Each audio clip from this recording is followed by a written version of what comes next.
Hello, welcome back to our channel. Thank you so much for joining us again for today's video. If you are new here, welcome. Go ahead and subscribe so you stay up to date on the latest videos and all that we have to share through our everyday faith, that God is working through us, what He is doing in our lives, and the things that He is asking us to share with you this day. Today, I am going to talk about four books. I have four specific books in my hand that I am going to share with you that are great for Bible studies, for book studies. These are ones that we have actually gone through. Chase and I in a young adult community have actually gone through these books. One of them is the latest book, which we got a short ways into and then kind of stepped away for a while. But these I'm excited to share with you, to show them to you, to get them into your hands. There are a lot of people that are looking for community nowadays, and one great way to form community is through reading a book together. We did these with a group of, I think there were about 6 of us that were in the group total. And we would go through and we would read them separately, and then just based off of our schedules when we're available, we would schedule our next meeting to discuss the book. And it was really great to grow together as a couple, Chase and I, as we were reading them. But then to discuss them with our friends, those that are also in the same age group. You know that young adult in the church is considered 18 to 39. We're all more on the younger side, anywhere from like 18 to I think 25, 26. We were all the oldest of us. The majority of us were all the same age. We graduated the same year. So it was us and then one other young adult that had joined us.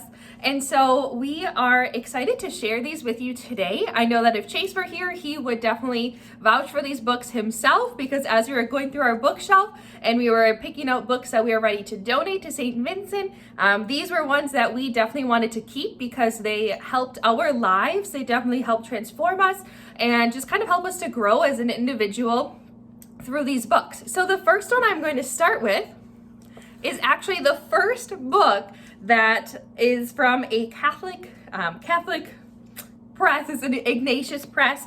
The Augustine Institute is the first book that I actually got Chase to read as a non-Catholic. Chase is a convert, and there'll be more on that maybe another day. But this is actually the first book that he read with me. It is called Into His Likeness by Edward Surrey.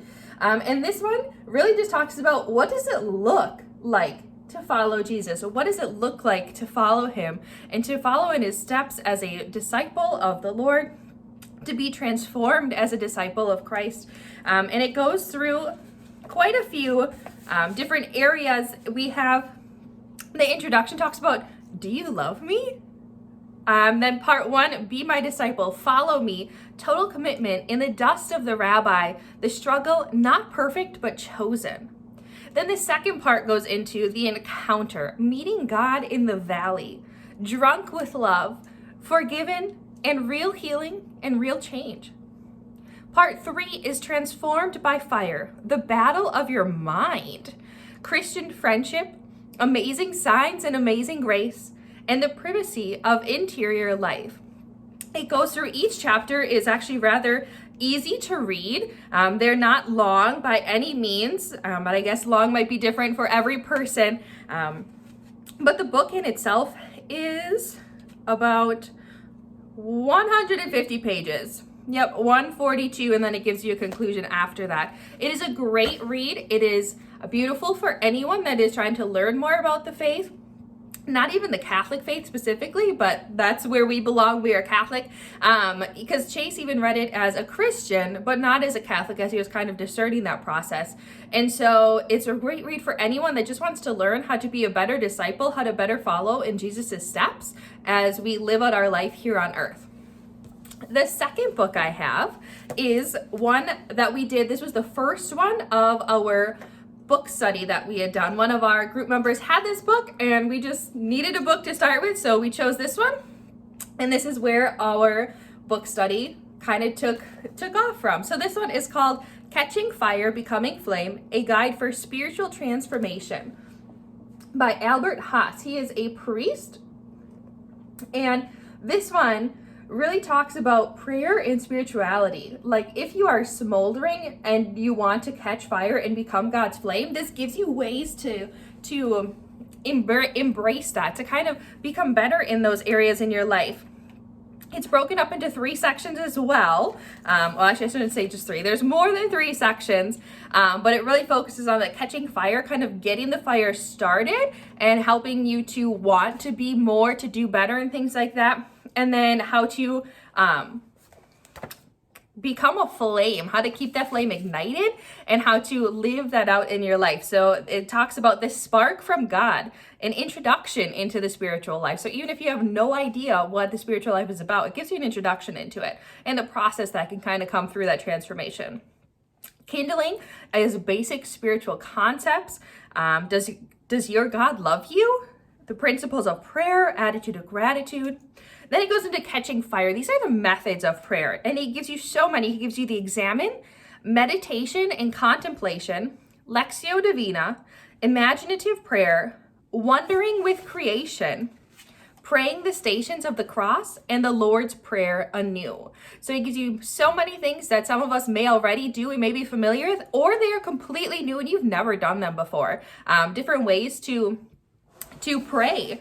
And then he goes into fanning the flame. So once that fire is lit, how to fan it so it kind of continues so it doesn't burn out right away. So this is discernment, discerning of the spirits, God's will and decision making, dryness, darkness, and depression, spiritual direction, self-care and wellness, and developing a rule of life. And then the last section, becoming all flame. These are dynamic commitments that he gives us. So an examination of conscience, the challenge of forgiveness, resisting temptations, surrender and abandonment, reveal everything to God, silence and solitude in the retreat, a Sabbath rest, pilgrimage, and soul training. So along with each of these very, very beautiful topics that he discusses, he gives you different things to do for each of them, which I think was the beauty of this study that we started out with. Not only do we get to read the book with each other, there is a video as well that actually accompanies this book that you can find, that you can go ahead and watch the videos. They accompany each of the sections as you're going through. But you also are given questions to reflect upon, questions he specifically gives you about that content of that chapter that you're reading or the section that you are. And then ways in which you can go deeper. He gives you more resources, more books, online materials, things like that, that can help you in that specific area if that is what you're looking for. So like the one I have open to is meditation and contemplation. He gives you 3 different questions to reflect on. And then he gives you at least 4 or 5 different things that you can go and look up to go deeper in this specific area. So it is truly beautiful because we were able to come together and talk about the book and what stood out to us. We all had different like highlighted or bracketed, underlined things in our reading as we were going through. But then we really kind of got a basis for what to talk about through the reflection questions. So especially if you're new and you're just starting out to buy a book study or you really want to start one, this one gives you the questions that can help guide you. So it's not as intimidating as just starting with a book that has no questions and you just feel like you have to come up with everything on your own. Father Albert really gives you an outline for how to do your book study in the sense of he gives you all the reflection questions. So if you're taking a huge chunk, or it's not a huge chunk, if you're taking like one section, about 5 or 6 short chapters, short reflections, then you have 5 or 6 days worth of those reflection questions to go through with each other. As well, some of them, I shouldn't say all of them, go deeper, give you resources. Well, most of them do, but they also give you a practice section. So here is the challenge of forgiveness, and he gives you practice. So find a place that offers the luxury of time and solitude. It could be in your home, at a park, or in a church. Once settled in a comfortable position, ask yourself, whom do I need to forgive and why?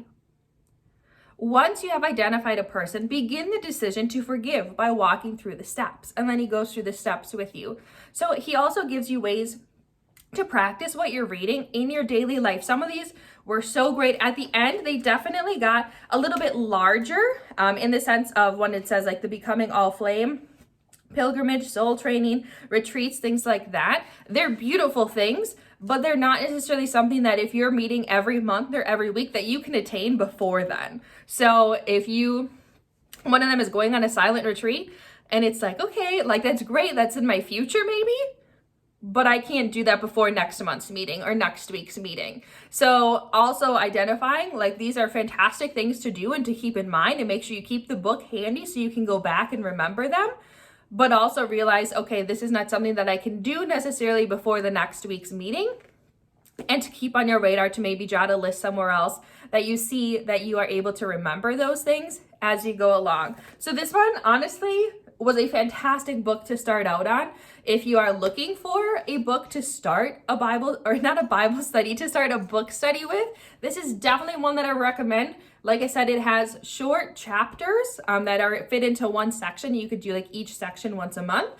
And then it gives you the prayers, the practice, the way to go deeper, the practice, the ways to incorporate into your life, and then the go deeper section, which gives you even more resources for whatever the topic is as well. So that was a really great book for us to start our book study. Gosh, it is our book study. To start the book study process off with. And it, like I said, it gives you the reflection questions as well. So you have questions, you have kind of like a script and outline for you to go off of at each book study that you attend. So then, after that book, our second book that we chose was Pope Francis, The Name of God is Mercy. So this was our second book that we did. It is, it talks a lot about mercy being the first attribute of God. Like the name of God is mercy itself. And there are no situations that we cannot get out of. We are not condemned to sink into quicksand. So that's just a little bit, that's on the back side.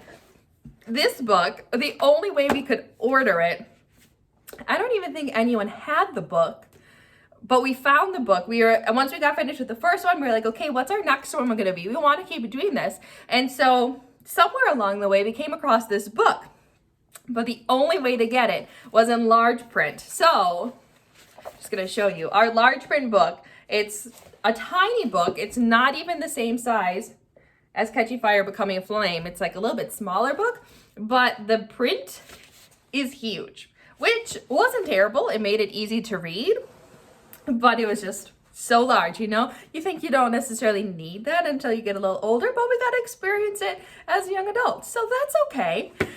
This book was such a quick and easy read. It was just so flowing. Pope Francis, I think, has such a beautiful way with words.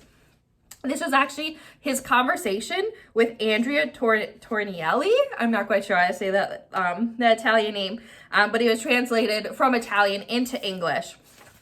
And so it goes through, essentially, it starts off with Pope Francis's vision for us as the reader of the book. And then it goes into a time for mercy, the gift that is confession, looking for the smallest opening, a sinner like Simon Peter, too much mercy, shepherds, not scholars of the law, sinners, yes, corrupt, no, mercy and compassion, and living the holy fear of mercy. And then it gives you one of his writings at the end as well. That I was just reading through the contents, table of contents on the front.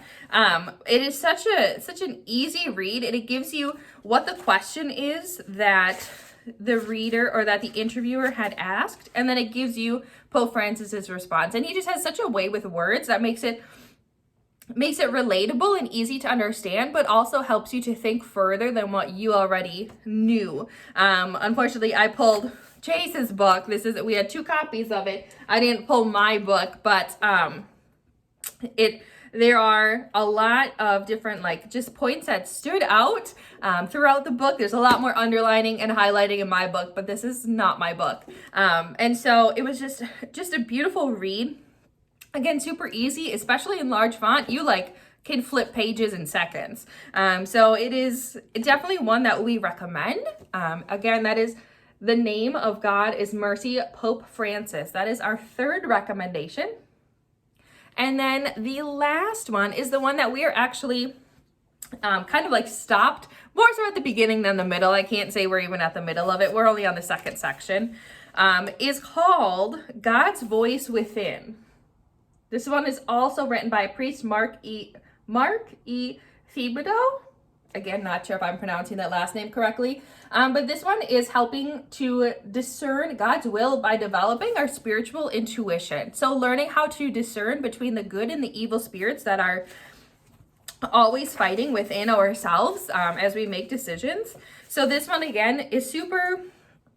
As far as I've gone, the first chapter, I had highlighted and underlined so many different things as I was going through, and I'm just like, I really just need to stop because I'm just highlighting the entire book. So I just need to go back and reread the book when I need it. But it goes through in a few different parts. It first starts out, which I really appreciate in a lot of these books, they say like, why this book? Why should you be here? Why should you be reading this book? What can it do for you? And then it goes into the first part, the true and false spirits. So talking about characteristics of desolation and the false spirit. Empty of faith, hope, and love. Confusion, a subcategory. Full of boredom and tepidity. Full of secrecy and the combination of characteristics. And then it goes into the characteristics of consolation of the true spirit. So it goes with the false spirit first, with the characteristics of desolation, and then it moves into consolation of the true spirit. So faith, hope, and love, the sense of God's closeness, peace and tranquility, great desires, transparency. And then it goes into responding to those parts. So responding to desolation and consolation. One in desolation gives you 8 different responses to go through. Name it. Avoid making changes or important decisions. Relying on people. Consider logistical, moral, or psychological problems. It goes through all 8 steps. And then it goes through one in consolation, what to do. There are 4 different preparation steps. Observing the course of the thoughts. Attend to the vulnerabilities. Look out for false consolations and seek God's presence in the painful moments of your past. So they have so many in-depth places that you can just really kind of dig into to really look a little bit further and really assess those things that maybe are currently going on in your life, things that have gone on in your life, or to prepare you for things that are going to happen in the future. Because no matter what, we're going to go through periods of desolation and consolation in our life. There's no doubt about it. There's no way to get around it. So this is only going to help us prepare if we're not in one of those states right now, desolation or consolation. It's only going to help us be prepared for the next time that one of those arises. And then it goes from discerning spirits to making decisions. So once you've decided what it is, if it's evil spirit or if it's the true spirit, how to make a decision once you have made that decision of if it's true or if it's evil, to how to make those decisions afterward. Making decisions, laying the foundation. Deciding 4 phases to good discernment. It gives you each of those phases. After deciding, tentative decisions, confirmation, and final decisions. And then 5 things to remember. And then it goes through, gives you prayers, figures, exercises, stories, relatable Bible passages. It is just truly so beautiful. And as I honestly go back and read this table of contents once more, I recognize that this is a book that I need to finish, that I need to read, and that I just need to be open to. There is so much good and evil in the world that I think it is so important to discover the difference between them, to decipher who is talking. Is it good things that you're hearing? Are they bad things? We all know that the devil is not dead. He is still here. He is alive and present and well, and he is thriving more than ever. And so it is more important, I think, now more than ever, to discern what is good, what is bad, what should we be listening to, who should we be listening to versus who we shouldn't be. And this is a great way, goes off of the Ignatian way, to discover God's will in your life. So these are just our 4 of our top reads. These are all ones, like I said, that we have done in a book study setting. This last one, the group had just we met last summer, and then it just didn't pick up here again in fall. And so we are still trying to actually get something set up for this one. God's Voice Within But it is truly just a great book. Any of these, even if you're looking to read on your own, there is so much knowledge to be had, to be learned, and to be read in each of these books that even if you can't do it in a setting, just go ahead and read them on your own. Or if you can, if you have the ability, grab a friend or two and start a little gathering. That is where everything starts. It starts small, and you have to just let God work in those small ways. That's definitely what we did. Just a small group of people, and just trying to start. Not everything is so grand and glorious right away. Like, those things take time, and it takes time to build something like a book study or a community. And so just being patient with yourself and with God, listening to his true spirit rather than the evil spirit that might be trying to tell you don't do that, because look at who those other groups over there, they have like 30 people attending each book study each week, and you have 2 people. No, just trust in the Lord that he has you where you should be, and that you are doing his work, you are doing his will, as long as it is good, as long as you are following that true spirit. I just pray that you can either look into one of these books, maybe you have them, and you can tell us down below if you have read them before, how the Lord has worked in you, how the Holy Spirit has worked through you in these books and how you've used them. Or go ahead and drop in the comments any other books that you would recommend for book study. These are specifically, they're not categorized for young adults, but that's just how we did it, because that's the stage of life we are in right now. Go ahead and drop some books that you think are great for a book study in the comments so that more people can share, can learn, that we can even learn, because these are all the ones that I've done so far. So I am always looking for suggestions, more reads to do. Who can have enough books, right? I mean, we certainly don't. I might took all those books off that cube, but you can never have too many books, because once you're done reading it, you can go ahead and pass it on to someone else that you think needs it, or someone that all of a sudden you're just like have a feeling to give this book, and you realize that it's the Holy Spirit giving you the nudge to give that person the book. So anywho, let's go ahead and just drop those books in the comments. I am excited to share these titles and authors with you. They will be in the description below. I pray that you have a fantastic week, and that may God bless you and your family this day.